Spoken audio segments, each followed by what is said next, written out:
Despite the price, these headphones don't feel particularly cheap. I found that the plush ear cups and headband were pretty comfortable to wear for long listening sessions. Fortunately, they don't have an IP water or dust resistance rating though, so you'll need to be careful if you're thinking about using them at the gym or out and about in the rain. These headphones have physical control buttons on the bottom of each ear cup. You can't customize what each button does, but they are clearly labeled with their functions, so I found it really easy to learn how to use these controls. Now, the right ear cup does have one fancy trick up its sleeve.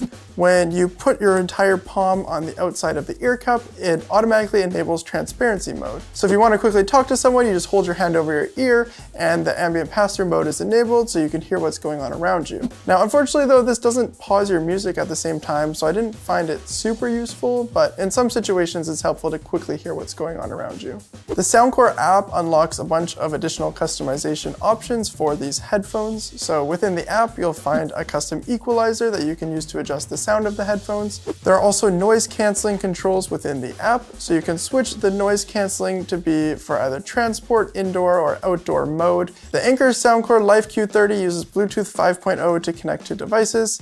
Now, there's no fancy Bluetooth codec support for things like LDAC or aptX, but I had no connection problems using the headphones over an AAC codec with both my phone and laptop. There's also a 3.5mm aux input, so you can always listen to headphones the wired way if you want to.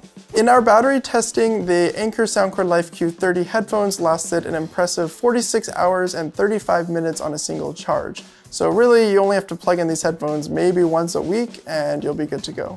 The headphones also have really impressive fast charging speeds, so from only 5 minutes of charging, you'll get 4 hours of playback time, and you can fully charge the headphones in about 2 hours. Now, these headphones do a pretty good job of blocking out noise around you. So the passive isolation is able to block out most high frequency noise, and then when you enable active noise cancelling, especially in the transport mode, you'll find that a lot of low frequency and mid frequency noise is attenuated. The indoor and outdoor ANC modes aren't as effective as the transport mode, so I found that I just left them in the transport mode all the time. If you need to hear what's going on around you, of course, you can just quickly activate the transparency mode, which does a pretty good job of amplifying the noises going on around you. I was pretty impressed with the way that these headphones sound. They aren't going to be the first choice for, say, an audiophile that wants a reference-grade headphone, but for just casual listening, they sound pretty good. They do boost bass and sub-bass frequencies quite a lot out of the box, but you can tone this down using one of the EQ presets or just by building your own custom EQ setting.